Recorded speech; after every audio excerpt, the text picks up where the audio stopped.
Good evening, everyone. Thank you all for coming to the January 9th, 2018 meeting of the Hampstead School Board. Tonight's meeting includes two public hearings, one on Article 2, bond issue, Hampstead Central School repair, renovation, and renewal project, and the second, a public hearing on Article 3, the 2018-19 operating budget. It also includes a review of the warrants. At the conclusion of this meeting, the board will enter into a special meeting. Thank you.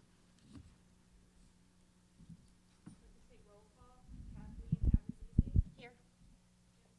Here. Here. Here.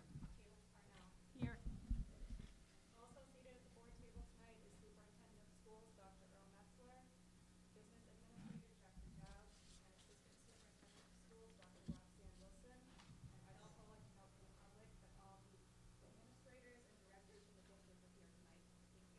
Thank you. Please stand for the Pledge of Allegiance.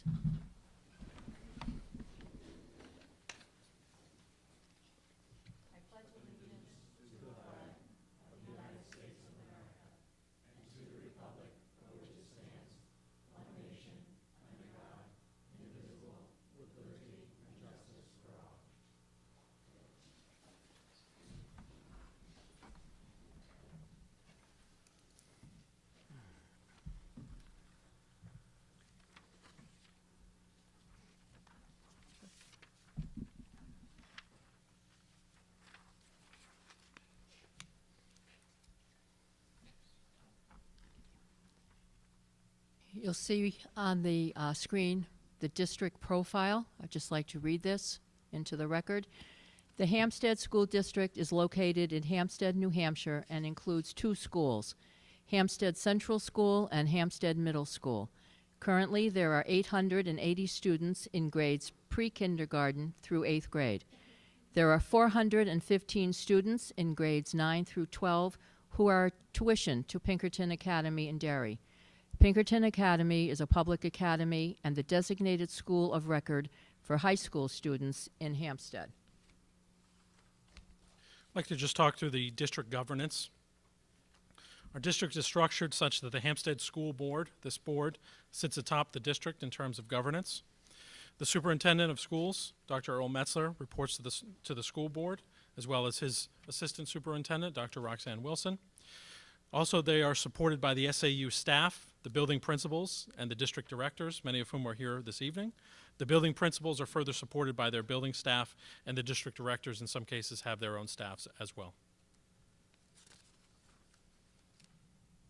The mission of the Hampstead School District is to provide challenging education experiences that prepare all students to succeed to their individual potential in a changing world.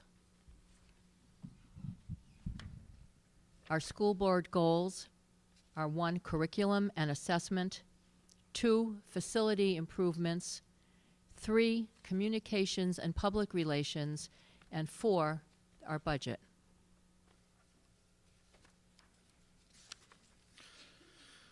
I'm going to take a moment now and just give you some perspective on some of our test results.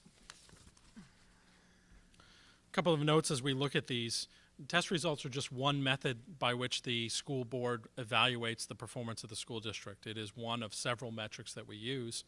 And when we look at it, we typically compare Hampstead's performance to the statewide performance as well as a couple of other comparable districts as benchmark districts to see how we're doing. It also allows us to look longitudinally over a longer period of time to see how we're trending. And it also influences the board in terms of where we make investments in terms of curriculum, staffing, and schedules. If we look here on the first slide, you'll see the Smarter Balanced Assessment for 2016-17.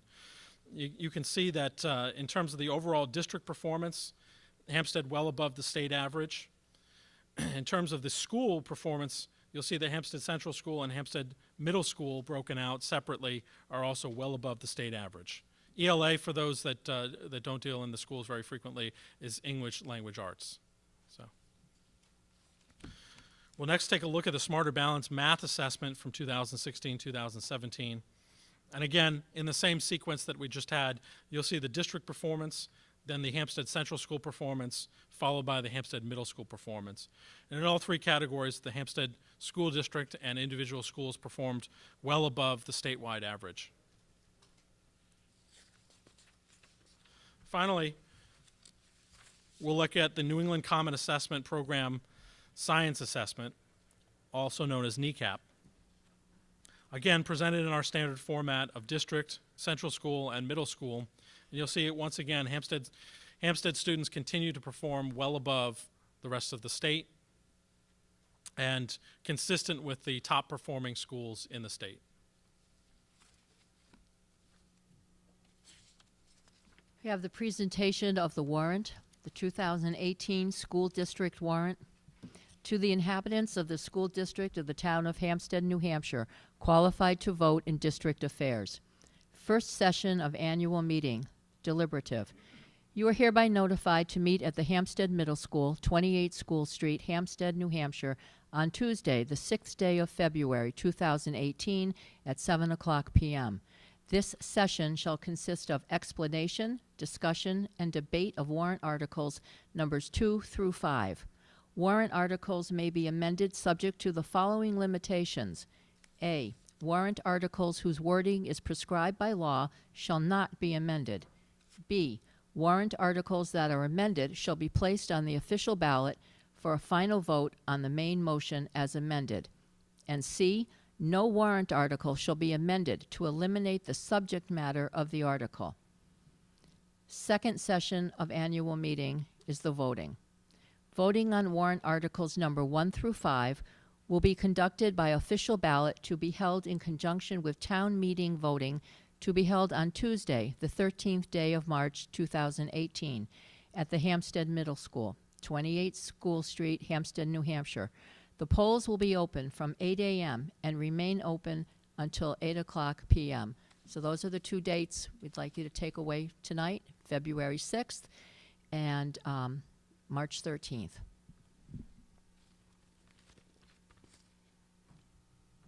As we look at the warrant, Article 1 is the election of officers. To choose the following school district officers: school board member, 3-year term, and a second school board member, 3-year term. The filing period for vacancies is January 24th to February 2nd with the district clerk at the Hampstead Central School or at the superintendent's office. Article 2 is the bond proposal. The public hearing on the budget will follow the public hearing on the bond. At this time, I am going to open the public hearing on the bond.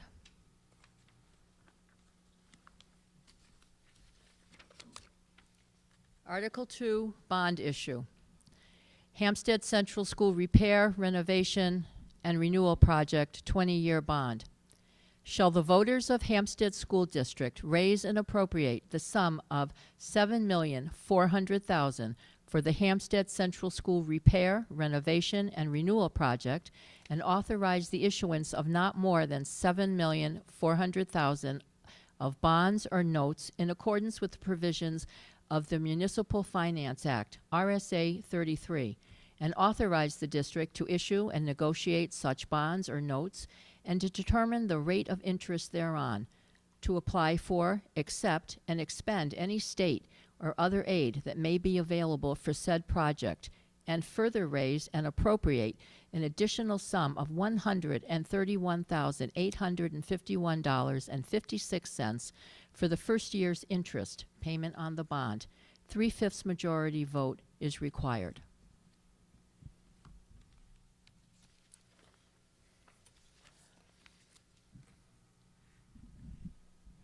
You're going to be hearing about our new bond proposal in a minute from our architects.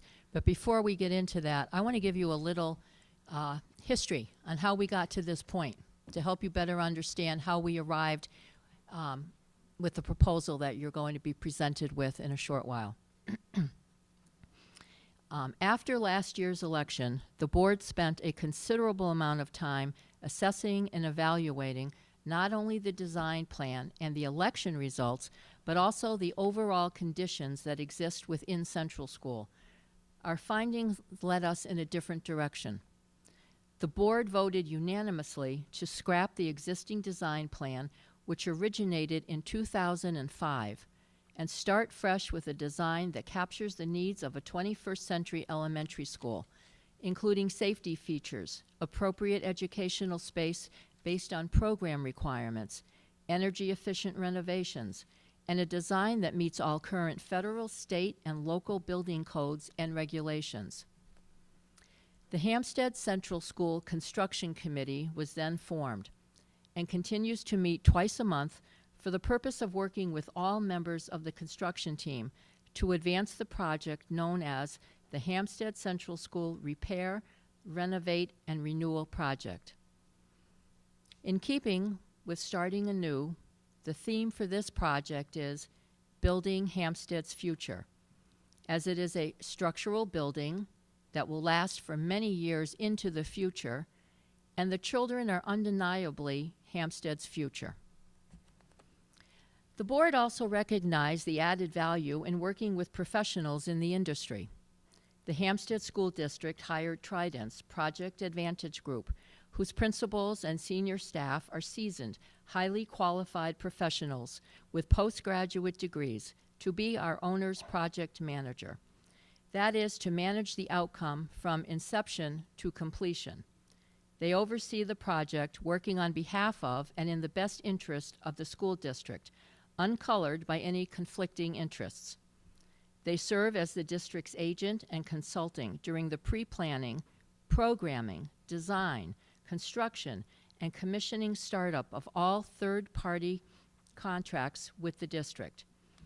Their duties include providing advice and consultation with respect to design, value engineering, scope of work, validating third-party cost estimating, builder and subcontractor vendor pre-qualification, scheduling construction, and the selection, negotiation with the oversight of a designer and a builder, and oversight of the preparation of total project schedule. Here with us tonight is Gino Baroni, owner and managing principal, and his associate, Paul Pandolina. Then, with Trident's assistance, the district contracted with Dennis Myers, PA, the architects, located in Manchester, New Hampshire. The firm has a demonstrated track record of successful projects credited to their ability to listen to clients and the design team. Based on an ever-evolving process of information and review, they build consensus to a project solution that is owned by the entire project team. They have a history of balancing resources with the owner's objectives. With us tonight is lead architect and president Dennis Myers and project architect Craig Jones. You'll be hearing from them in a while. Next, the district contracted with the builder, Bonnet, Page and Stone Corporation of Laconia, New Hampshire. For over 46 years, BP&S has provided a full range of construction and planning services to clients throughout the state of New Hampshire. BP&S continues to be a leader in the industry by maintaining a high standard of excellence and pride in their services. They proudly state in their material, and I'd like to quote it, quote, "When we build a school, we have to keep safety and security of the children in mind. You have to create a great learning environment for them, and you have to do it while keeping down the costs for taxpayers, many of whom are parents sending their kids to the school. School districts all across New Hampshire have hired us to do right by their children and their families for education construction projects that make taxpayers proud to call their town home." Tonight we have with us Keith McBay, who joined PB&S in 1994 to handle estimating, project management, and scheduling, and Mr. Barrett Salta, who boasts over 40 years of site development experience. We'll be hearing from all of these folks in a while. And an important piece of this process was to collect information from all stakeholders. Meetings were held for the purpose of gathering input as to what should be considered in the new design. Since it was new, we wanted to hear from everyone. Administrators, teachers, support staff, custodians, and parents All had an opportunity to express their opinions in meetings with members of the entire construction team. We heard concerns firsthand from teachers, secretaries, and custodians, some that we were unaware of, and that have now been addressed in the design plan. So the information we gathered from the people who are actually in the schools on a daily basis was very valuable. In addition, a public forum was held so community members could voice their opinions and tell us what they would like to see in the school. The important takeaway was that many expressed the desire for a community space to be used by Hampstead residents. Valuable data was gathered from all these meetings. The results were compiled and taken into account as the design you were about to see was created. So over the last 10 months, a lot of serious and intensive work has taken place on the part of many people in preparation for the presentation you were about to see. And we believe that now is the right time to advance this long overdue project. Currently, there are no other bonds in Hampstead. Interest rates remain historically low, and construction costs continue to escalate yearly. A great deal of consideration has been given to every aspect of this project, keeping in mind what is in the best interest of all Hampstead residents. So now I'd like to invite Mr. Craig Jones to begin his presentation.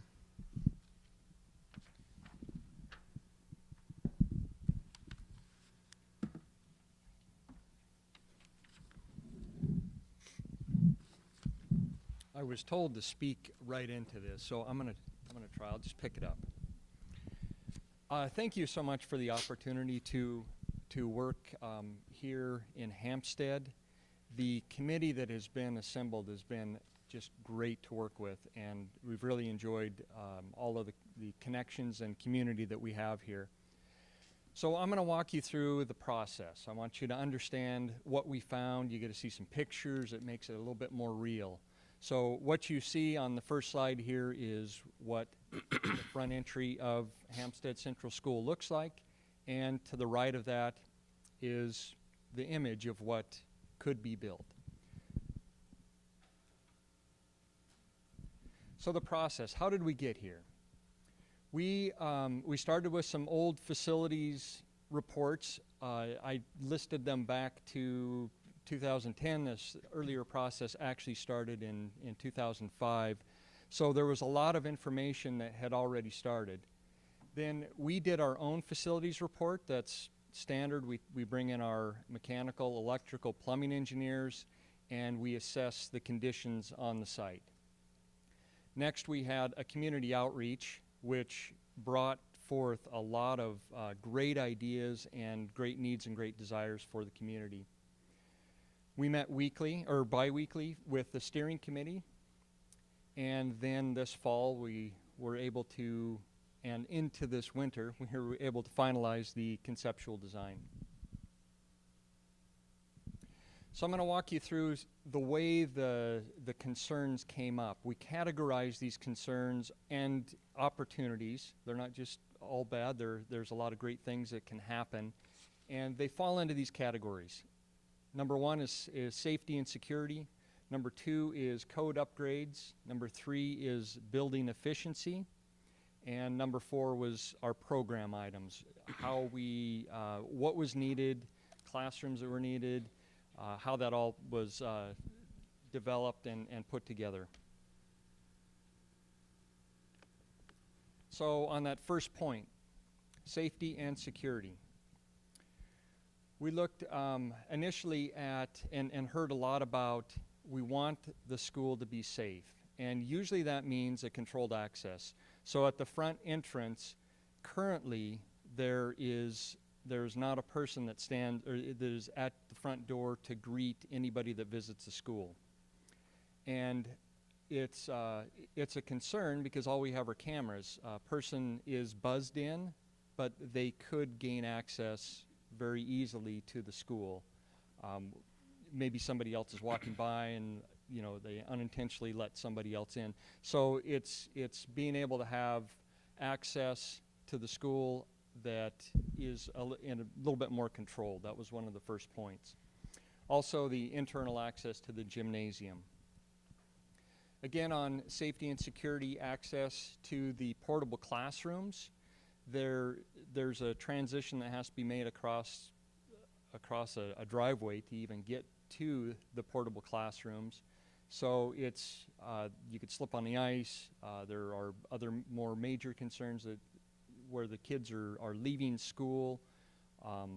Maybe a child is in the portable classrooms and they have to go to the bathroom, and how do you transition them back to where a bathroom is? So that was one of the items that came up. And of course, there were no restrooms in the portables. Also, there are no fire sprinklers currently in the school, and this group has made a commitment to say, okay, we really want the school to be safe. We want to bring it up to standards of what is the standard of today. Maybe 20, 30 years ago, you didn't have to put fire sprinklers in a building, in a school. Today, you do, and I admire that commitment.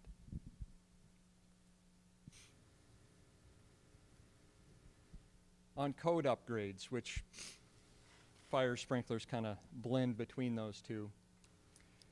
Code upgrades, we have the handicap accessibility issues that getting to the portable classrooms.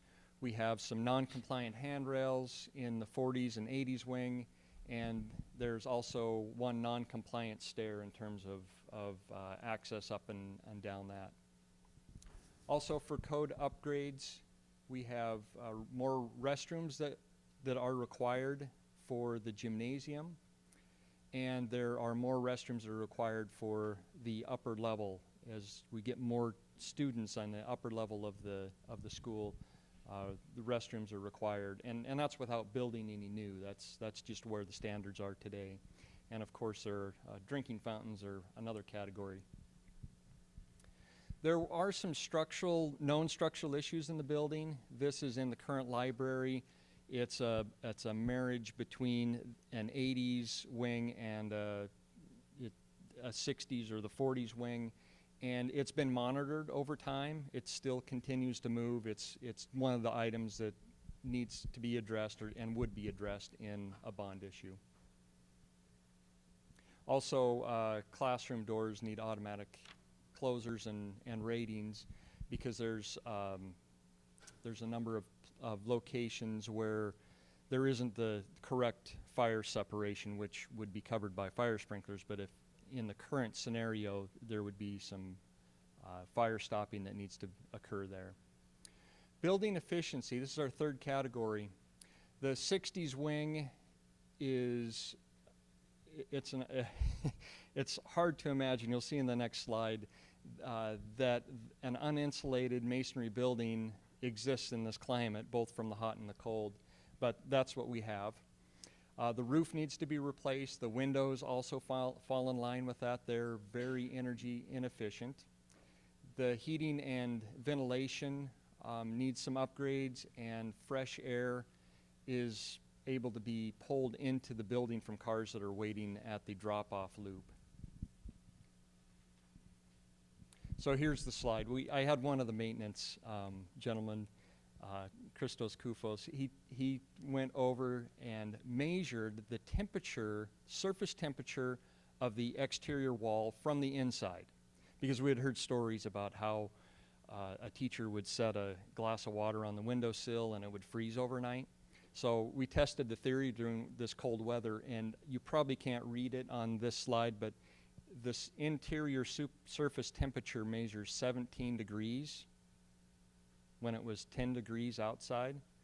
So you can imagine how much cold air and conversely hot air comes into the building. It's you get a lot of drafts off those cold walls and cold windows. So it was kind of a fun little test. I wanted to throw that in. Again, on building efficiency, there are mechanical and circulating pumps and other unit ventilators that need to be upgraded. The portable classrooms that are currently being used are very expensive to run for both heating and cooling. We ran some numbers on that, and I'll try and share that a little bit later. Also, there's some congestion in the hallways and they're undersized. Some of these things we can't do a lot about today, but we can help relieve that circulation in other ways. Once we get into the program area, we start looking at what does the state require for kids or students per classroom. And we wanted to get to that standard because that then sets how many square feet you need per classroom. And most of the classrooms, you'll be happy to know, meet the standard. But there are 3 classrooms that do not, and they're in the old 40s wing. And they are well below the 900 square feet required. So those 3 classrooms are, the teachers can attest that they're very difficult to use. Current enrollment is at 470 students, and we got a lot of the data that gives the projections of the school as it grows. It will be growing, and it'll, by 2021, will reach 500 students. So we need to figure out how to account for where those students can be taught. So the policy maximums that were established, the school administrators have been working diligently. Currently there are essentially 4 classes per grade. And to meet the needs of the future, they have established that 5 classrooms per grade are required, or are going to be needed for 1st through 4th grade. Kindergarten can remain at 4 classes, preschool can remain at 2 classes. But there's also these other numbers of 15 students per classroom for kindergarten, 18 students for 1st through 4th. I don't quite have that one right. We can get up to 20. Again, in the program area, the administration needs to have access at the main entry. They need a little bit more room. There's the desire to make this move a district-wide solution. Currently, the special education, district special education is housed in the school. There's an opportunity to bring district IT in and bring district maintenance, which are also currently over here in portable classrooms. Another program item was to go ahead and eliminate those portable classrooms because they are aging. They don't meet the needs today, and they're really expensive to use. And that would also set up an opportunity for the music program to move back into the school. They've been housed in the portable classroom for a while. The library is an opportunity to be able to have school functions and to let the public use it, not only to be able to improve the library, which is central to the learning community. Also, we can allow the full use of the gymnasium. Currently, they're not able to have enough classes taught in the gymnasium so that all of the students can have 2 dedicated classes per week there. And if you've been in there recently, the partition stays primarily closed all the time. That also allows, if that partition doesn't have to be closed, then the public, the community can come in and use that for extracurricular activities as well. When we had our community outreach, the community had a desire to have some kind of a gathering space or a theater space. And so with that in mind, we have designed a cafeteria that would accommodate that. I guess that's what we looked at. You'll see what we came up with as we move along here. But a cafeteria was an opportunity to double function so that it can be used during the day and it can also be used in the evening. There is a need to reorganize classrooms to cluster the grades together. to utilize and right size. It's kind of a term that we like to use, is to right size the different spaces.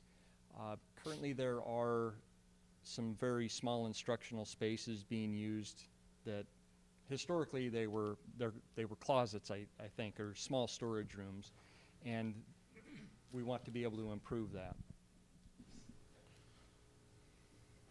Again, the mechanical systems and building envelopes, and it goes on, and the improvements really need to be made on not just costs, but on the learning environment. Site improvements, there's a desire to improve the drop-off and pickup areas, so that was another area we looked at. If you can see the loop that was from a previous effort.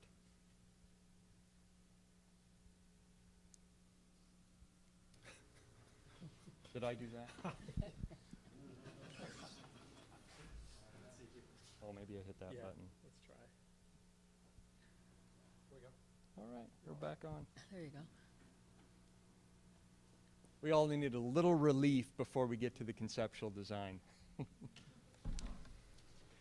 So as Ms. Usanka had mentioned, we took on this motto of the 3 R's. We all know the 3 R's of education. The 3 R's of a building program is to repair, renovate, and renew. And repair, we want to take care of any of the problems in the school, maybe their code issues.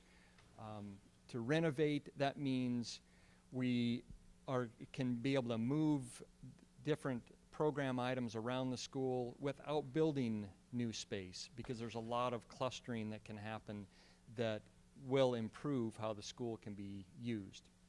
And then renew is simply, okay, we're bursting at the seams and we need more room to have the new functions and to be able to accommodate what the community has asked for. So with that in mind, we are recommending that the portable classrooms be removed. That's existing site. If we flip over here, I'm going to just give you a snapshot of what the building could look like and some of the larger program pieces. So a library has been added to the back end, a music room, a cafeteria and community room, and that creates a central courtyard space. And then also at the front of the school, there's a new main entry and administrative area. So here we are at the front entrance. This is the new component. That's new admin and the front entry where you would enter. So you have a small canopy so you can understand where the front entrance is. Do you want it on the other screen?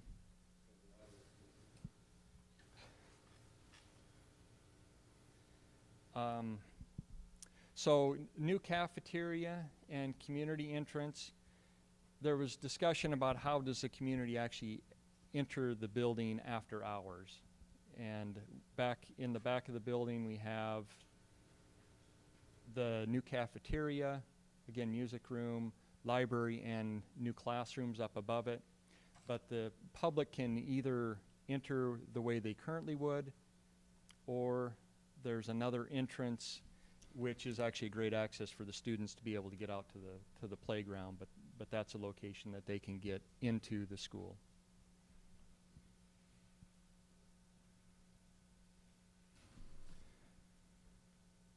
In the back of the school we have a new drop-off area. The site needs some help, so once the portable classrooms are removed, it creates a lot of space to be able to utilize that in a different way. And you'll see that there's another strong road here. It's not really a road, it's fire access. It's one of those things that we're going to have to work into the plan. But this would be a new skin that we could put on the 60s wing, and then all of these new building components would be in the back. New construction. So I have these slides broken up based on new construction and remodeled spaces. This slide is obviously showing just our new construction. What you see on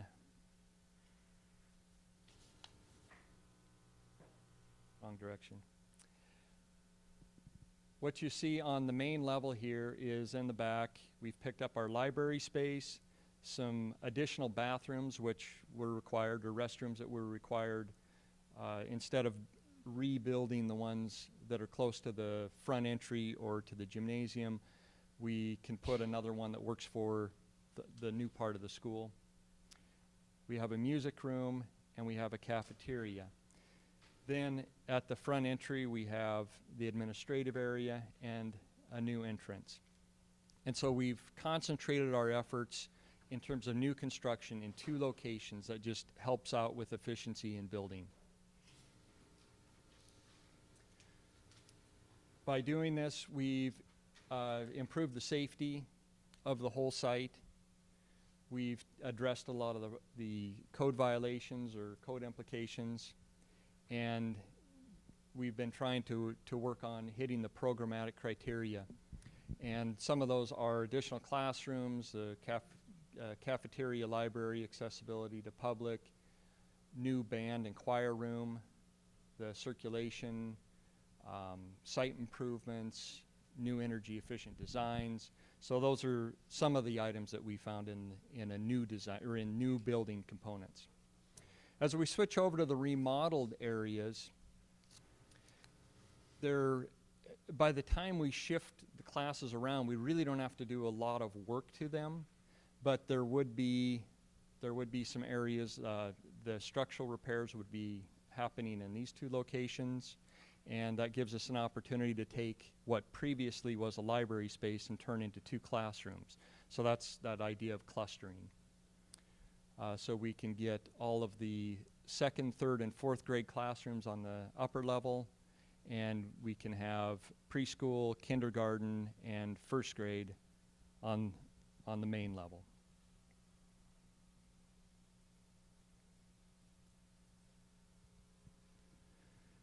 If we look at a summary of where this brings us, I always like to look at, how does this rack up in terms of dollars or effort?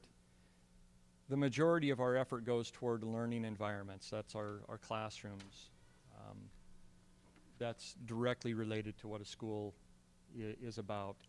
We do have some money appropriated for the remodel and code deficiencies. There's the site and infrastructure. There's district-wide solutions. Remember, we were working on a way to bring district offices into the school. And then the other, the other safety and security concerns, which encompasses some of the fire sprinklers. I'm going to just walk you through a couple of the key items that this plan outlines. Initially, as we walked around the school, it's kind of a long structure like most schools are, and it's difficult to get from one end to the other. And in doing a new effort, we wanted to improve circulation. So now there is this circular path that allows classes to be taken all the way around the school, either direction, so they have less opportunity to interrupt other classes. These are the areas, program areas in the back. We have the cafeteria. Due to the community wanting to use it, we set this up so that you could actually repurpose that room very quickly as a theater, so you could convert the back of that to a stage. We picked up the new restrooms, and library is now a much nicer space, and it can also function as an additional classroom or additional learning spaces. The main entry, this was our safety concern about being able to see what is going on at all locations as people enter the building. So our front person at the administrative area can see out to the street, into the main entry, and any of the activity that's going on behind, which is our circulation to the gymnasium.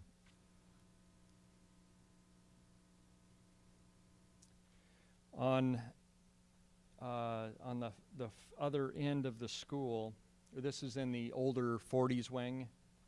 We have the district technology and maintenance. We have a space for them that should work really well. They can have an outside entrance, so they don't have to be working there, walking through the entire school to get there. And there's some other renovations I just pointed out here, which is part of that structural issue that we had identified earlier. Again, we have these classrooms. This is on the upper level. There's 2 classrooms. There's circulation. There's a new elevator that's been planned, and stair tower. We've expanded restrooms, added probably not quite a half again more for special education, but picked up a lot of program space, which is one of the areas that was really lagging. And that was that conversion of the library into 2 classrooms. So what are the merits of the building project? We see that this new project is safe and secure at the main entry. It's added the cafeteria, the library, music room for the school and for the community. We have clustered classrooms and improved the circulation. Energy efficiency is achieved to maximize operating costs, and operating costs are something that you have to be thinking about all along. We're now code compliant and fully sprinklered. There's great site access that's been improved, especially to the pickup and drop-off areas. The district offices are consolidated, and it meets the educational standards that have been put forth by the state. Said I'd mention the operating costs, so you don't glaze over too much. The operating costs, just by being able to improve the envelope on the 60s wing, that 17-degree wall, and with the new building standards, with the new components, we're able to bring the square foot price of heating the building down by 10 cents. So it costs, currently it's about 50 cents per square foot per year to pay to heat the school. It would bring it down by to 40 cents a square foot, so you're gaining 10 cents. The important takeaway from that is that currently it costs X dollars to heat the building inefficiently the way it's built today. It would cost, operating costs would be exactly the same, if not better, by adding 16,000 square feet of new instructional space. So your operating costs have not increased. In fact, one model that I ran said that you were saving $10,000 a year in operating costs, and you have a pretty good budget, but to be able to build 16,000 square feet and save money is, in terms of being able to heat and cool it, I think is a great improvement. By the numbers, we are talking about $6.4 million in a construction budget. That includes the site work, all the renovations, the new construction. Soft costs at $750,000. That pays the architecture, engineering fees, project management fees, any furniture, furnishings, additional equipment that would be required. That's the FFE. Any new technology and commissioning, which is to make sure the systems are working properly. Owner's project contingency is at $250,000 just for the things that come up during a construction project, and that gives us a total budget of $7.4 million. I thought it'd be important to have those numbers out there. But what does this mean for somebody in the community? We ran the numbers to see what it would cost anybody that has a home, they're paying their taxes. You want to know what the tax implications are. And just looking at a medium-priced house, which is $200,000, we're just saying if you had a $200,000 home, it's going to cost you less than $10 a month to be able to improve the school.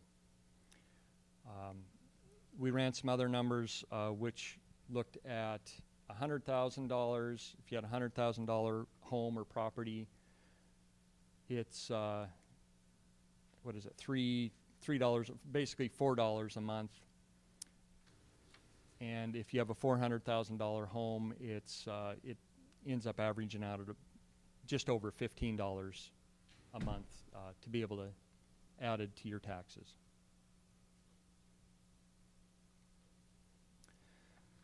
So that concludes what I have to say in terms of the program, the design, and do we want to take any questions now? Yeah, I'd like to thank you.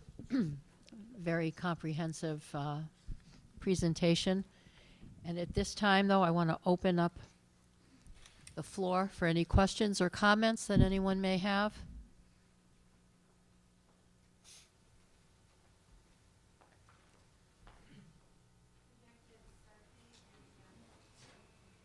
Come up to the mic, please. Just tell us your name, please. Suzanne Plummer. And I just had a question, projected start date and projected time frame of building start to end. Right. Do you want, I'm going to let Mr. Baroni take that. Thank you. If the project is approved, there'll be some enabling work starting in April, May of this year. Construction will go full in June when school gets out, and we will be completed by mid-August 2020.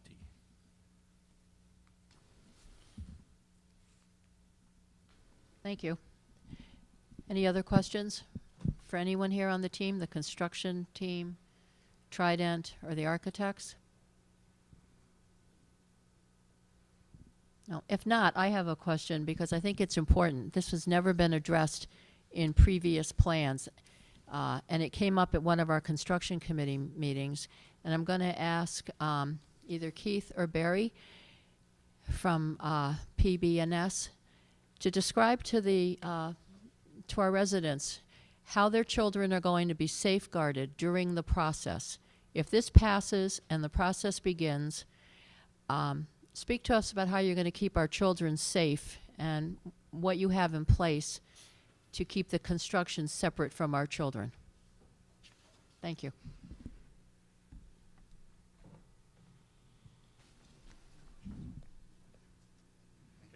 I'd like to make a correction. I'm sorry, I read the wrong notes. We'll be done 2019. We'll be starting to 2018, which is this year, and completing the following August. So I apologize for that. Otherwise, you're very quick. Some things happen. Thanks for correcting. Just to be here while Gino makes a mistake is thrilling. I'm Keith McBay from Bonnet Page and Stone. Safety and logistics planning, something very important to all of us. Starts with proper separation of construction activities from the day-to-day educational and staffing issues, bus drop-off, parent drop-off. So we've already started that graphic of separating it physically with fencing and like that, working through as the site plan is developed. Paul's been working hard on the site plan, and as that's developed, we'll bring the hard a graphic to the administration, kind of review egress, those hard separations, and then from there work through parent and teacher drop-off, or bus and parent-student drop-off and pickup. We'll be looking as we go through renovations, which will be mostly in the summer months. We'll be looking at maintaining life safety in the building throughout the process. We'll be getting that sprinkler in through the summer months and maintaining heat, power, water all through that. We'll be instituting background checks on workmen and women on site. We'll have a badge system that will log, and what happens is we'll have a full-time superintendent on your site someone's first day, say it's the plumber's first day, he reports to that job trailer, he'll get a badge with a number, it sticks on his hard hat, so that anyone interacting with that person knows their number and can report back to the superintendent of the job site. Of course, a no smoking policy on site. And that's kind of how we break that apart. And then beyond that, it'll be, we'll develop that graphic, which will go to administration, and we'll tweak it with the, every school is different, and an educational facility is a very dynamic space, so it'll be changing, maybe not daily, but often with events at the school and like that. We'll also be sitting with police and fire departments to review life safety and egress issues to be sure that we're maintaining a safe site in the event of an emergency through the process.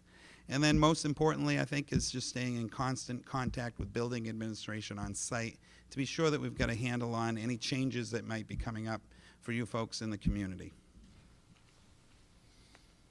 And Keith, I think I remember you saying during one of our meetings that actually you have daily contact with the principal Oh, for sure. to know exactly what's going on during the day and where our children are going to be so that you Yep. know where you can be and cannot be. Absolutely. Okay. Okay, I'm Al Cipriano, 38-year resident of Hampstead. And I just thought of something, in watching all these TV shows on the TV repair station. Is there any chance that there's asbestos in that building at all? Has that been tested, or do we know if there is asbestos, and what would be your plan if you ran into that issue? There has been a study done over the years. I think the school has to do this every 2 years, or a report, and there's no asbestos in that building known at this point. So it's been removed. Anything that's been known has been removed.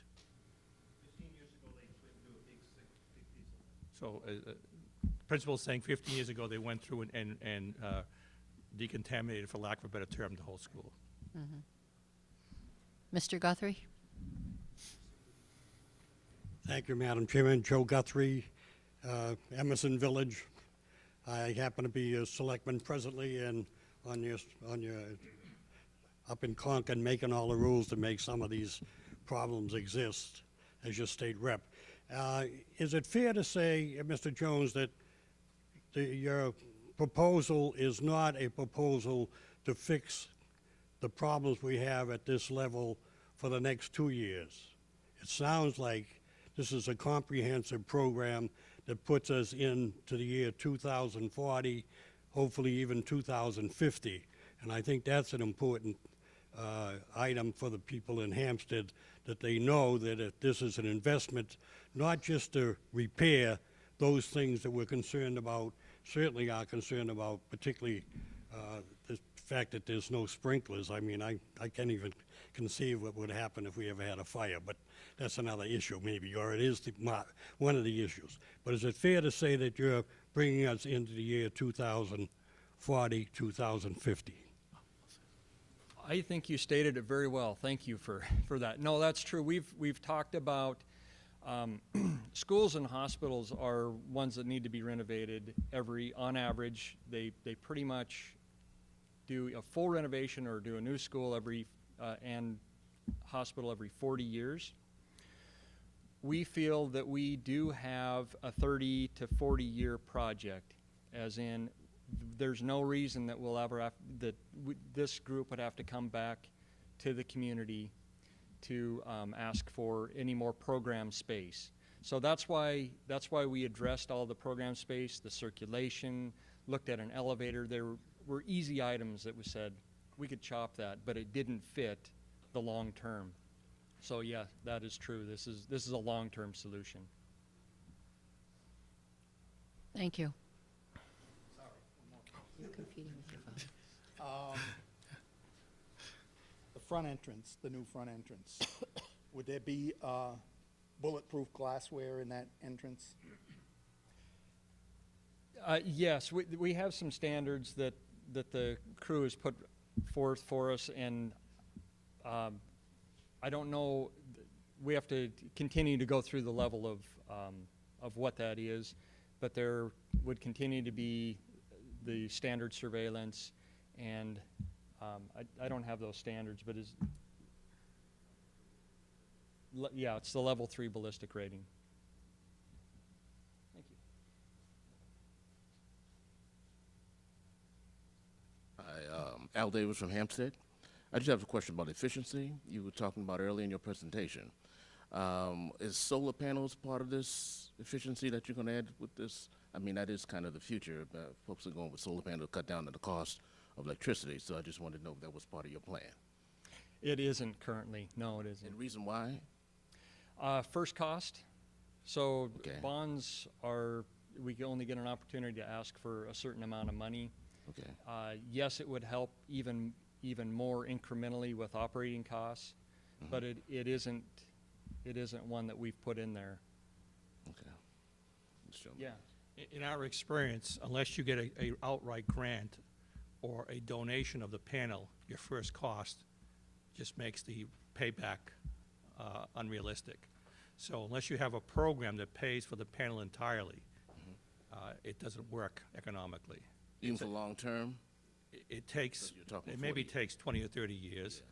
but the first cost is so high, we start to impinge on the budget that's required. You get a very energy efficient facility here once this is constructed. Okay. You don't have that added efficiency of a photovoltaic use. If we can find a grant or something of that nature during this process, we'll certainly apply for it. But in past history, we're not seeing that coming through unless you're a higher education institution like a Harvard or MIT who wants to put that kind of money in. It's just not happening right now. Is You it see the possi- home panel, a lot of this home photovoltaics has been going on. It's actually stopping now because there's no more grants from the federal government. I So see. no one's putting it in anymore because they don't want to pay for it up front. Is it possible a presentation can be done, say, to solar companies that might want to invest just for their, to the schools? That Yeah, we will look at that. Okay. And we will. All right. I'm just telling you, based upon recent understand what you're history, saying. it's been very difficult when you come back to the district and say you have to put another $150,000 in. I understand. And they say, what's the payback? Oh, it's 20, 25 years. Unless you have a large large photovoltaic farm, the payback is not there right now. Okay. Thank you, sir. Okay, we have a question from Board Member Jim Sweeney. Thank you. Earlier you spoke about the contractors. Is there going to be an attempt to use as many local contractors as possible? Yes. One of the nice parts about construction management is that you remain in the driver's seat as the board and as the ownership of the building. Whereas when we go out and we will seek competitive bids, you're able to look at who those bids are going to and also suggest vendors you may currently use, local folks that are in the area and like that you'd like to have a chance to bid on the project. So it's a very open process and very useful when not only local is in Hampstead, but in the area to pull folks in and get a lot of local involvement on it.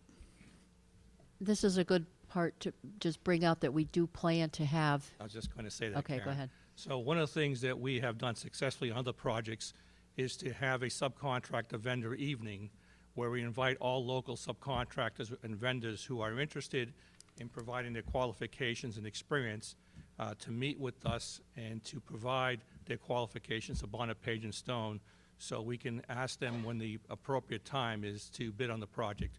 So we'll have this public meeting where we'll invite the local contractors and vendors to come in, talk to us. We'll give them a brief presentation of the project and try to get as many qualified local people as we can on the project.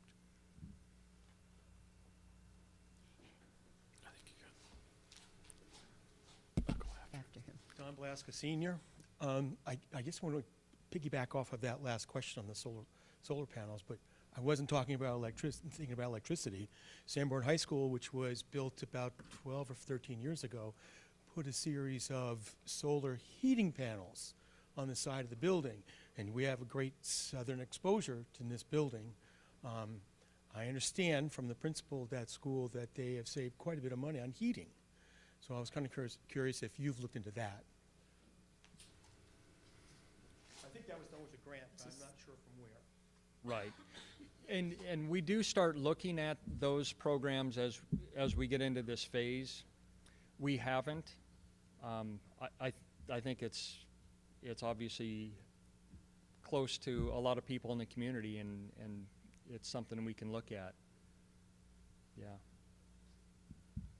One of the things we also do is we go to utility companies at different times of the year. They have different programs that you may not get it now, and then until the project is actually done, we keep on seeing what rebate programs out there, what other programs are out there. So we'll keep out there, electrical engineers, the architects, the contractors, we're all out there seeing what's available. So sometimes you don't get it at the beginning, and you just keep on hitting, and sometimes you'll hit someone that says, I have this money available to you. Can you qualify? What do we have to do? And we'll do a cost-benefit analysis to make sure, yes, we're gonna spend the extra money for the fixtures because the rebate is instantaneous at that point. They'll give you cash.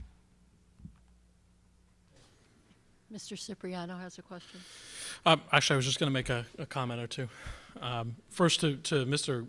Guthrie and his comment and question. Absolutely, the board. I know the board. We've talked about making sure that this is a project that extends beyond, or at least for the duration of the bond. The intention is not to have to come back to the town to ask for more while we're still paying a bond on this kind of construction, but rather to make sure that we're looking out. As we look out 20 years. And I would also point out that, if you project out 20 years, that the 1940s wing of our building 20 years from now is going to be coming up on 100 years old. So we'll have a section of our school that will at that point be 100 years old.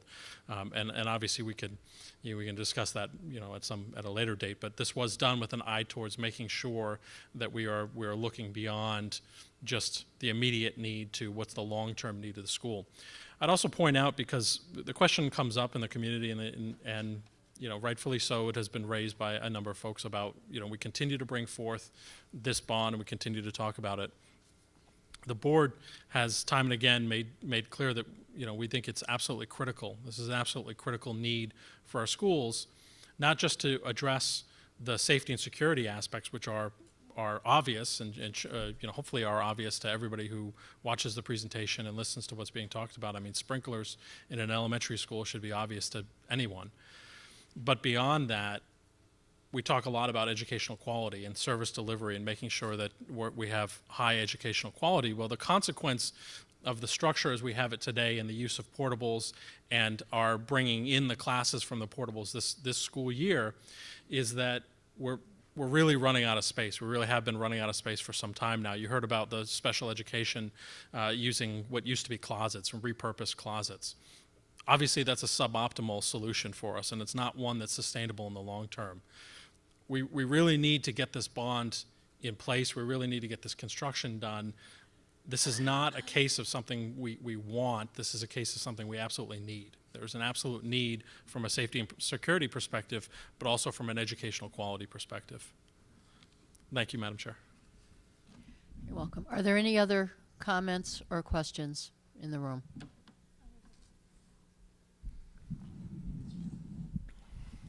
This is for the architects and the construction manager and Mr. Brony as well. Can you talk a little bit about what potentially the cost would be if this was delayed a year or two? Obviously talking about increases in construction costs that we could potentially expect to see. Yes, I'll answer that. We have seen lately, as you know, the economy is booming. The historic increase year over year has been probably 3 to 3.5%. Until recently, where we're starting to see 5 to 8% every year in escalation because of what's going on. If you go to Boston, you go all around, this construction is going, I'll say, haywire. The economy does not look like it's going to taper off. It looks like it continues to expand. So every year you wait, I would say you better plan on 5 to 6% right now, if not the 8% we're seeing in certain trades.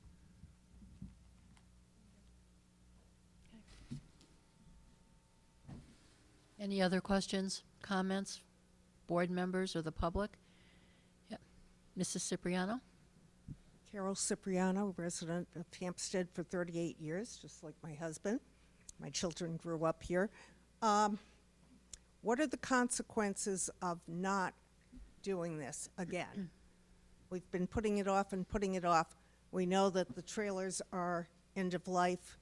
What are the consequences? Would we have to replace trailers? Would we have to do major renovations that we'd be forced to do? What are the consequences of putting this off yet again? I think everyone here has probably some input on this. I think one of the things is we want to be clear is this board has made a unanimous decision in the past that our children are not going to be in portables. At this point, that's not an option. They're not going to, if this fails, they're not going back into the portables. So then we're forced to look at some educational issues, some logistic issues. We have to look at class size increasing. We have to look at programs, how we meet the needs of those programs. Do we reduce programs? Do we eliminate programs? We have to look at who is being housed in the building. I've said it before, and I feel very strongly that this community made a decision, and it was the right decision years ago, to keep all our special ed children in-house. It's the best solution for the children, and it's best for the school. But that is an option that we will have to look at. If there's no room, I mean, we cannot continue to teach children in closets.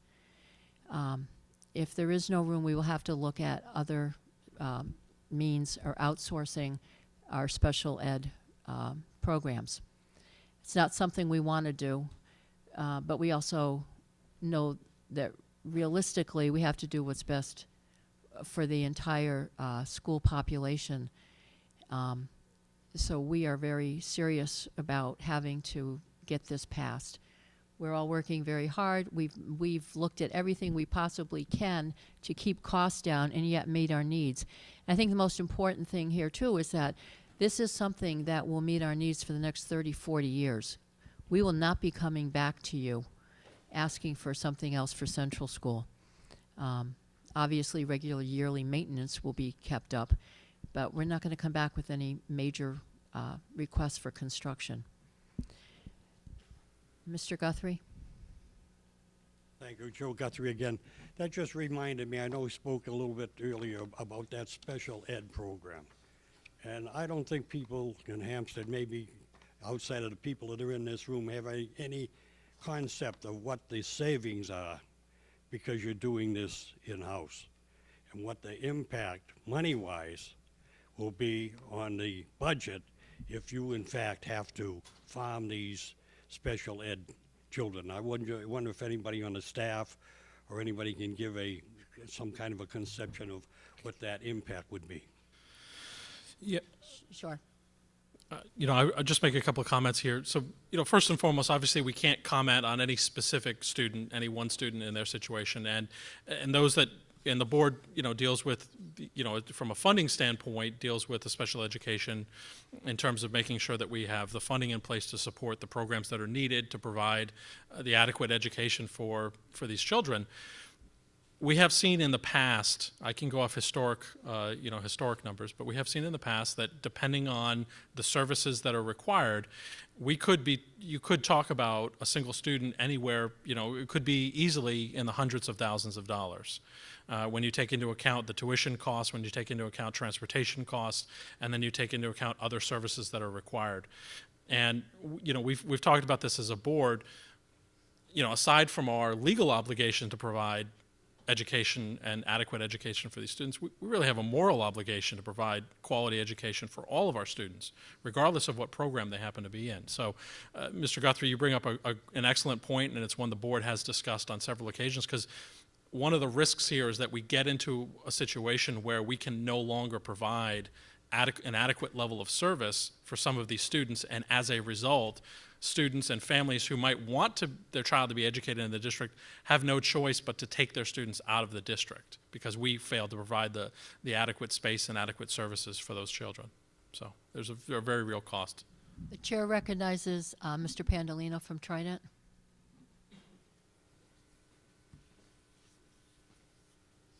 I wanted to address the question specifically, if you don't do it now, what are the ramifications down the road? We do this for a living, and each year we look at several different schools and facilities, and in every case, each one that does not pass in that given year, it does become more costly down the road. Everything has a mean life expectancy. Nothing will last forever, especially when you're talking about building materials. So if you wait, you run into a problem where you don't get the benefit of economies of scale. If you have to start to piecemeal, everything that we're trying to fix in this project is going to have to be fixed and addressed at some point in time. The longer it goes down the road, the more costly it is. But you know, the analogy I use is, you know, Dunkin' Donuts can sell a donut for a certain amount because they mass produce them. But what would the cost be if you did it one donut at a time? It'd be quite a bit more. And that same analogy goes to if you start to address the school in that same fashion, you know, individually and piecemeal and over time, as opposed to in one project. You just get so much of a benefit of being able to get the contractors and a mass savings doing it now. So it really becomes an exponential. The cost is not, you know, linear. It goes up quite a bit more when you start to piecemeal it. And I think that's a real important point that a lot of voters and a lot of communities miss because they just think they have time. We'll just put it off until later. And I beg the community to take a look at the costs that we're projecting and understand how much better it will be for them now versus in the future. Thank you. Dr. Metzler? Thank you, Madam Chair. There's another piece of this that I think, in addition to what Mr. Barone talked about, that 5 to 8% escalator next year, and I thought somebody might bring this up, but Attorney Dow was able to secure an outstanding interest rate on this bond of 3.04%, and I'm not a financial planner, but I would guess that that's probably a pretty good rate, and I'm not quite sure what kind of rate we'd be able to secure a year from now, but I don't think it would be quite that low. I'm not a financial planner either, but all the bank stocks are going up because they know the interest margin is going up. So that spread is making them more money. We will see interest rates going up by the feds, 25 basis points at a time. So, but I'll leave it to someone else to prognosticate where we'll be. That is, at this point in time, that is a very good rate. Who knows what it'll be in a year?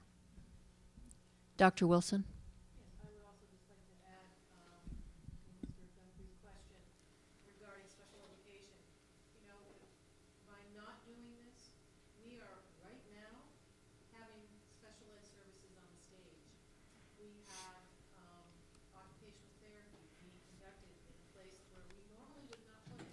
So we're already at this point, and I think that it's really important to say that because every time we meet, and I know I meet with Mr. Collins quite a bit and Mrs. Gallagher, the special education director. Excuse me, I guess my phone wasn't on, my microphone. I'll try it again. I just wanted to underscore the importance of looking at what we're doing with special ed services right now. We are already making those compromises as we speak with the number of students that we have in the class in our school right now. We have occupational therapy on a stage. That is not conducive to our students getting the services they need. We have tutoring going on in very small, what we used to call closets. But it's the space that we have one-on-one tutoring going on occasion when we need it. We have special ed teachers who are also combined into these small portables, these small areas within a classroom. And all we have are walls that are almost like a bulletin board in between those instructional spaces. So it's very hard for students to be able to really concentrate. And these are things that are going on right now, and we do as well as we can to make decisions, and very good decisions for those students, and making sure that we keep them in the forefront of our minds when it comes to services. So we're already there at that point, and every year we wait, it gets harder and harder for us to deliver all those services the way that we really want to here in Hampstead. Can I say something? Mrs. Cipriano, this is to make a comment about what you asked. No one's talked about this, and maybe I should stand up there as a parent, But, you know, people move to Hampstead for a reason. My wife and I did long before we had children. We looked at the area towns, and we looked at the schools in Hampstead versus other towns. We looked at their relationship to Pinkerton Academy. If we're not going to invest in our towns, and I'm not being alarmist about people exiting Hampstead or property values going down, I'm just, you know, I talk to people just as, you know, a citizen of Hampstead. My kids have gone to play groups, and I've talked to people for years before I was even on the board or involved in schools at all. And I hear why people move here, why they want to move to Hampstead. And, you know, we want to invest in Hampstead's future. And, you know, I think personally, you know, that can happen if we don't invest in our schools. Thank you. Any other comments?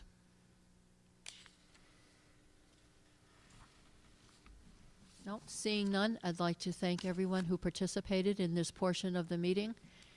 And at this point, I will close the public hearing.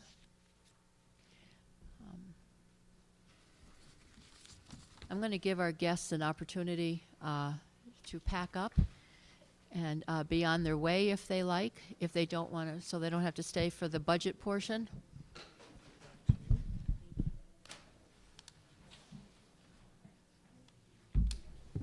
Yep.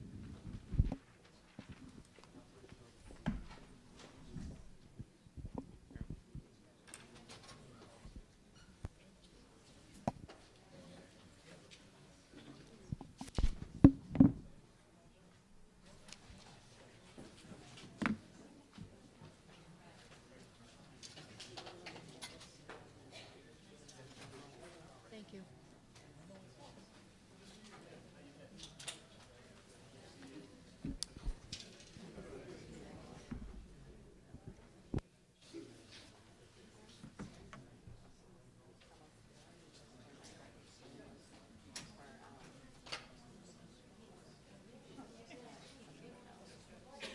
Nobody wants to hear about the budget.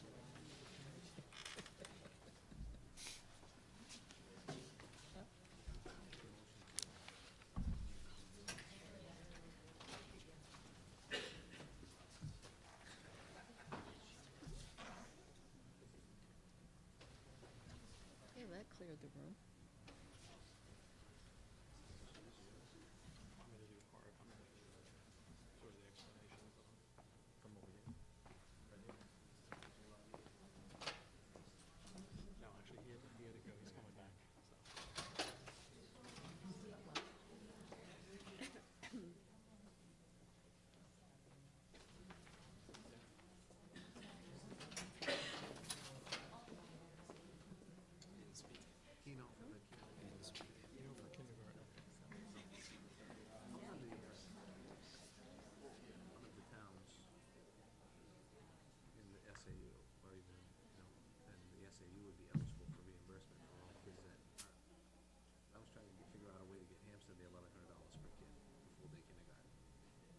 I'll be honest, I'm not up on that. If they have not looked at it. You know, I don't have anything of value to add, so. Oh, you will, at some point. Yes. I'm not in favor. I don't think that's the way you fund education. Well, you can't picture people with parcel off just sitting there all day long, Yeah. staring at a TV screen. Yep. All right, is everybody back so we can call this? Hello. That's three numbers.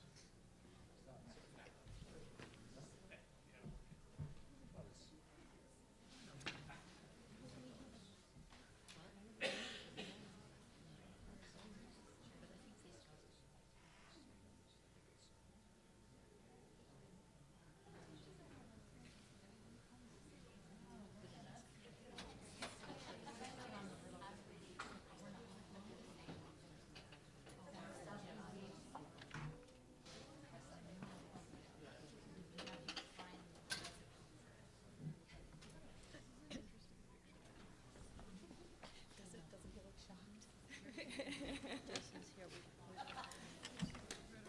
Okay, I think we need to corral the cats and get everybody back here. Jason, come back. Roxanne, come back.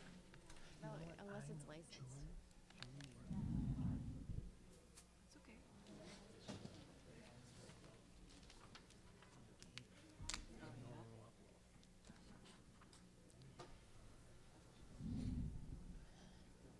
Okay, if we're ready to continue, I would like to open up the public hearing on the budget.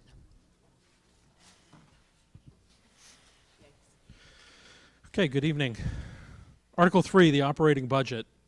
Shall the voters of the Hampstead School District raise and appropriate as an operating budget, not including appropriations by special warrant articles and other appropriations voted separately, the amount set forth on the budget posted with the warrant for the purposes set forth therein, totaling $26,735,997.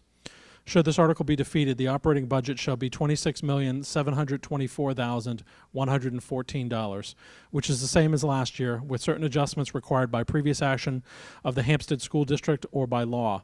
Or the governing body may hold one special meeting in accordance with RSA 40:13, Part 10 and Part 16, to take up the issue of a revised operating budget only. Note, warrant Article 3, operating budget, does not include appropriations proposed under any other warrant articles. A majority vote is required. I'm going to walk through the operating budget. I'm going to highlight everything from the budget drivers to staffing to the default budget. I'm going to talk through the trend, talk through enrollment and a number of other areas. This is going to be consistent with the presentation that I gave last year for those of you that were here last year, or for those of you watching at home that watched it last year. So let's talk on the key budget drivers. Key budget drivers are the things that have the predominant effect on this budget and the budget increase. First is the insurance rate, or the guaranteed maximum rate increase of 6.8%. That is a number that is set forth and given to us, and we have to include it within our budget. Our district enrollments are actually projected to increase by 19 students. You're going to see a slide coming up that's going to walk through our enrollment. But one of the key elements here that the board has talked about in a couple of meetings is that our district is growing. It's not tremendous growth. It's not, it's not massive growth, but it is growth. Special education tuition, transportation, and services has increased due to changing student needs. This is something consistent with what we were just talking about. Technology infrastructure projects as recommended by an independent audit. And the curriculum cycle, and I'll talk a little bit more about the curriculum cycle, but again, for those that follow this, follow the budgeting process within the schools, you know that we budget curriculum upgrades on a cycle. That way the district doesn't get hit with all new curriculums all at the same time. Let's talk about enrollment. First, at the central school, pre-K through 4, our projected enrollment for the next budget year is 489 students. That's an increase of 24 students. At the middle school, grades 5 through 8, we're projecting 399 students, a decrease of 16 students. And at Pinkerton, grades 9 through 12, we're projecting an enrollment of 449 students. That's an increase of 11 students. And I would point out that that includes 6 students that are ungraded. Total district-wide enrollment for the school year 2018-2019 is 1,337. That's the increase of 19 students, or about 1%. So again, this is, the board has discussed this on a couple of occasions. There seems to be some misconception out in the community sometimes that the district is shrinking. That is absolutely not the case. And again, we're not suggesting that we're seeing massive growth, but we are seeing growth. Here's our projected enrollment, our historic and projected enrollment. You can see, as we look at the chart, we did trend down for a while in terms of our actual enrollment. And that actually coincided a lot with the housing market crisis, when a lot of houses were not going on the market, and we just didn't see a lot of movement in the real estate market for a period. As the housing market started to heat up, we started to see more movement in houses, and we started to see more young families moving into town. I'm going to go through each of the different sections, and again, just as with the other public hearing, there'll be a chance to ask any questions if anybody's unclear with the sections as we go through. In terms of the central school budget changes. The current budget at the central school, $158,208. The proposed budget is $208,184. That's an increase of $49,976. The major increases there are science materials. There's also a mobility chair, reading workbooks, some information access fees. The major decrease is library new equipment. So we did upgrade the library at the central school. We did some work to the library, and that cost is going to shift actually over to the middle school. The board decided not to do all of the library work in 1 year, and so we split it. So what you're seeing here is a decrease in library equipment for the central school. You will see a corresponding increase in library equipment for the middle school. At the middle school, you see the current budget is $182,817. The proposed budget, $255,913, a change of $73,096. The major drivers in terms of increase: science textbooks at $63,039, language arts workbooks, some more information access fees, and this is the library equipment that I was talking about, $16,461 for work on the library here at the middle school. We are seeing a decrease, math textbooks, some new equipment decrease, some music equipment decrease, and guidance services decrease. But the net is an increase of $73,096 for the middle school. In terms of curriculum, the current budget for curriculum is $28,155. The proposed is $40,475. That's a change of $12,000, an increase of $12,320.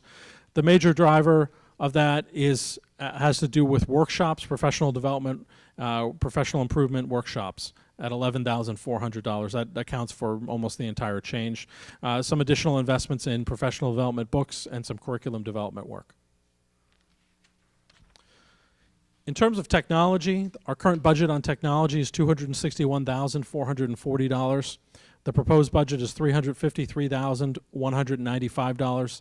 This represents an increase of $91,755. The main driver of this is $165,000 in technology work, replacement, and upgrades to the network. About a month ago or 2 months ago, the district concluded a technology audit where the school board brought in an independent consultant to audit our network. As you are aware, networks, whether they be schools or your home network, are constantly under threat, and it's critically important that we're safeguarding student information. We brought in an independent auditor, and based on the independent audit that was conducted, there were a number of recommended changes and upgrades, and in some cases just maintenance of systems that will have some costs associated with them. These are necessary to ensure that we have a safe and secure network here in the school district. Major decrease is on the new computer side, $92,650. From special education, the current budget is $2,556,650. The proposed $2,998,091. That's an increase of $441,441. The primary drivers on this have to do with placement of students. You'll see private school tuition increase of $125,000. Some residential costs for student placement of $207,214, and an increase in Pinkerton tuition cost for the district of $58,391. Those are the main drivers of the increase in special education costs. On the facility side, the current budget is $1,093,430. The proposed budget, $697,785. That's a decrease of $395,645. That's primarily driven by facilities work that was completed this year and is not included in next year's budget. We do have some cost drivers, custodial supplies, some new equipment, and some replacement equipment, but the main story with regard to the facilities budget is that the work that was completed. Staffing. Staffing levels within the district are going to remain generally unchanged. There may be reassignments that occur based on final enrollment. This is a natural thing that the school board goes through every year. As we look at the final enrollment numbers, or at least nearly final enrollment numbers, because we continue to see some changes sometimes all the way up to when school starts and beyond. But as we look at the enrollment numbers, there may be cases where we need to shift teachers around within the district. We also have some cases where we have some very large grade levels, and sometimes those are followed by smaller grade levels, and that causes us to shift some teachers around. And again, if you follow the school board and you follow the district activities, you'll see us do that kind of thing on an annual basis. There is a 3% increase included in the budget for non-union staff, and all union staff costs are based on the 2016-2017 contracts that were approved by the voters. The salary changes, $16,950, or 0.002% increase. The benefit changes, $257,152, or 5.2% increase. Here's a slide for you just in terms of the district staffing. Sorry, I just got to grab some notes here. Thank you. From 2017 to 2018, we have district staffing, FTE, or full-time equivalents, 191.8.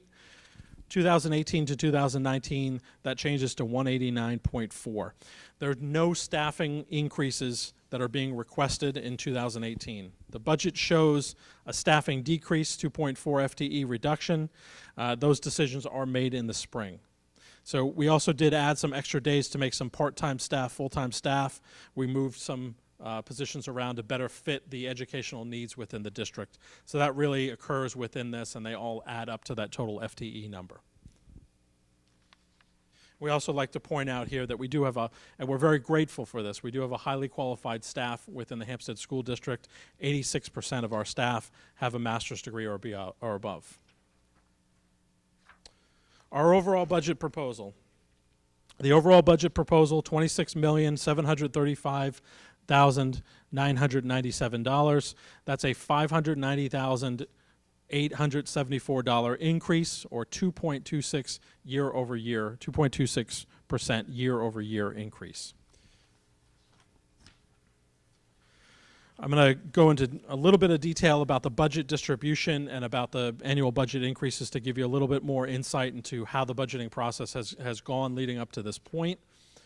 First is to show you the budget distribution. The purpose of the slide, and the reason why we started including it a couple of years ago in our hearings on the budget, was to inform the voters that the majority of the costs that the district incurs are non-discretionary.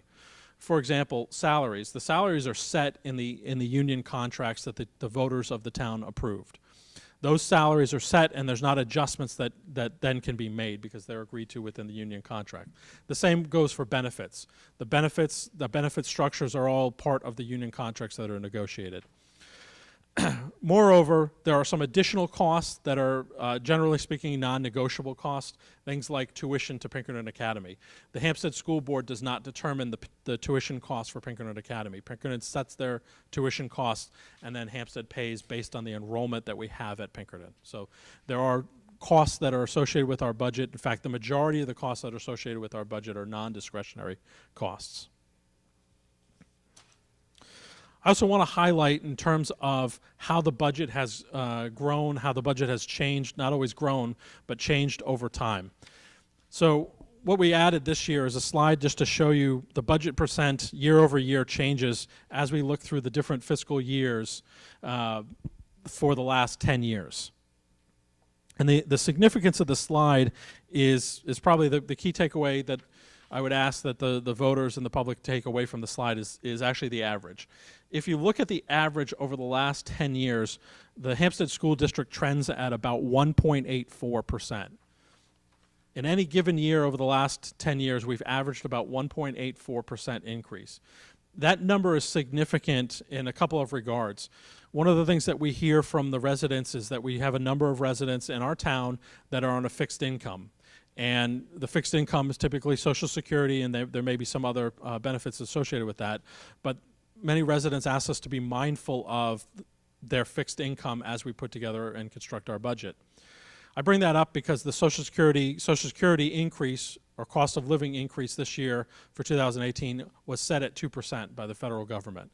So if you look at our 10-year average, and even this year's budget, which is just slightly above 2%, we have been able to stay pretty consistently right around that 2% number. And again, our 10-year average is actually below it. Since 2000, if you were to look at the cost of living adjustment for those on a fixed income, the Social Security Administration COLA average since the year 2000, basically this millennia, is 2.16%.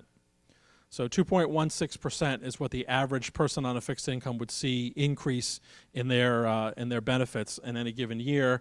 And in the last 10 years, our average is 1.84. So we've managed to keep our average below what those on a fixed income are seeing. And again, everybody has their own personal situation, and we understand that, but it is important to kind of point this out, that the board really does try very hard to be mindful of the public's money. Next is the default budget. The default budget, should the proposed budget be defeated, the default budget will be $26,724,114. This represents a difference of $11,883. That is, the default budget is lower than the proposed budget by $11,883. Thank you, Madam Chair. Thank you, Mr. Cipriano. Are there any questions or comments from the floor or from other board members?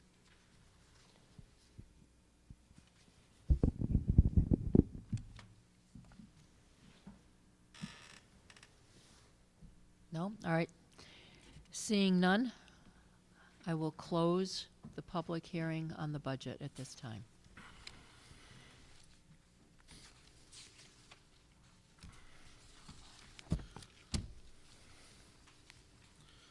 Now we're going to continue with the next articles that will appear on the warrant. Article 4 is the capital reserve.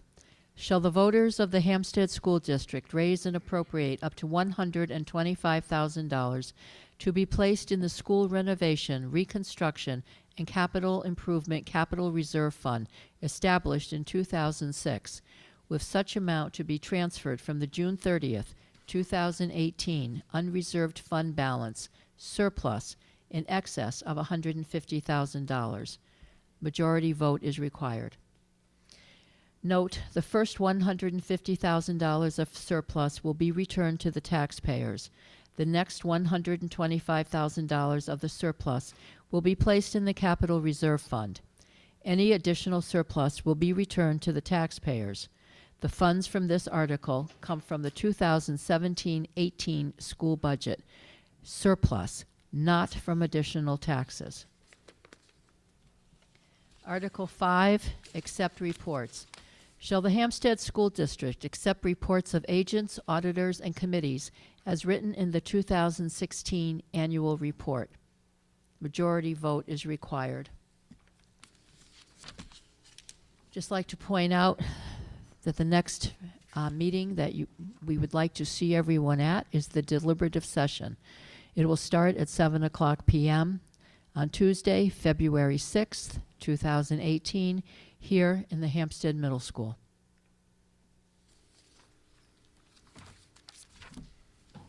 At this time, I will accept a motion to adjourn this meeting. So moved. Is there a second? Second. All in favor? Before I do that, I have to close the public hearing. The public hearing is closed. And now, motion to adjourn. So moved. All in favor? Second. Thank you.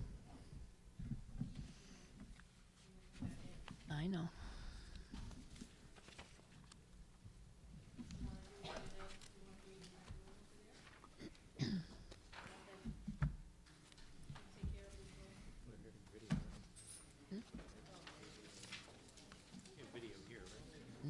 Yeah.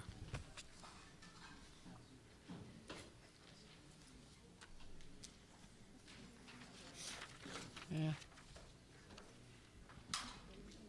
Nicely done. Nice job.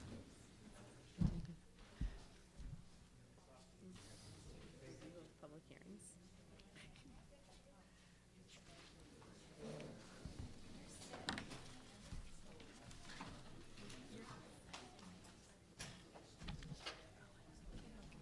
We just keep going. I'd say just go right into it. We should be able to wrap this up pretty quick. We have to do a full call to order and everything. Yeah. All right. I'd just call us to order. Yeah. Yeah.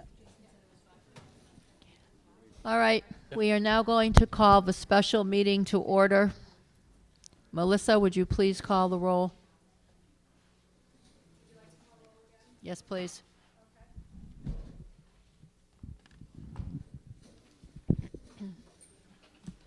Kathleen Abrazizi, Still here. Jim Sweeney, Present. Jason Cipriano, I'm here. Madam Chair Yasenka, Here. Caitlin Parnell. Here. And also seated at the board table, Superintendent Dr. Metzler, Business Administrator Jeff Dowd, and Assistant Superintendent Roxanne Wilson. Thank you. Okay, the purpose of this meeting is to take recommendation action on the warrant articles, which includes the bond and the budget. Best way to do this. Yep. You want me to start with the motion? Okay, I'll make the motion that the board recommend Article 2 bond issue. I'll second. Any discussion? Seeing none, all in favor? Madam Chair, I'd like to recommend that the board I'd like to motion that the board recommend Article 3, the operating budget. Second. Any discussion? Seeing none, all in favor? Thank you.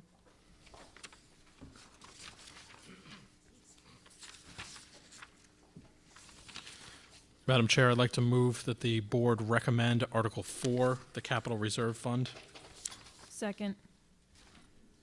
Discussion? Seeing none, all in favor? Madam Chair, I'd like to move that the board recommend Article 5, general acceptance of reports. Second. Any discussion? Seeing none, all in favor?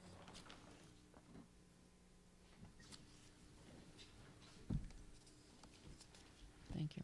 Is there any other business to come before the board tonight? Seeing none, I'll accept a motion to adjourn. So moved. Second. All in favor? Thank you. We are adjourned. Thank you, everyone.